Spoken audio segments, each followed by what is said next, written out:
दर्शक महानुभावहरू, यति बेला हामी बबई गाउँपालिका वडा नम्बर 6 को कौशिलापुरमा आएका छौँ।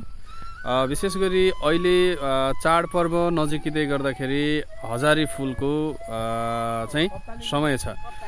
विशेष गरी यो क्षेत्रमा करिब 3.5 कट्ठा जग्गाको क्षेत्रफलमा बबई गाउँपालिका वडा नम्बर 1 कप्ताने स्थायी ठेगाना भएका पुष्पक घरती मगरले करिब 3.5 कट्ठा जग्गाको क्षेत्रफलमा चाहिँ हजारी खेती सयपत्रीको यो खेती गर्नुभएको छ।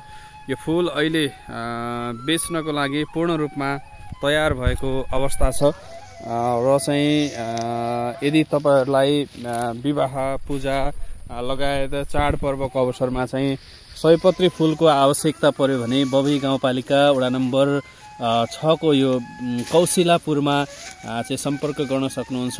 यहाँ चाहिँ अत्यन्तै आकर्षक राम्रा फुलहरू चाहिँ तयारी अवस्थामा रहेका छन् र तपाईहरुलाई यदि फुलहरू आवश्यक पर्यो तिहारका लागि, विवाह पर्व कार्यक्रम कसैका लागि भने चाहिँ तपाईहरुले उहाँलाई सम्पर्क गर्न सक्नुहुन्छ।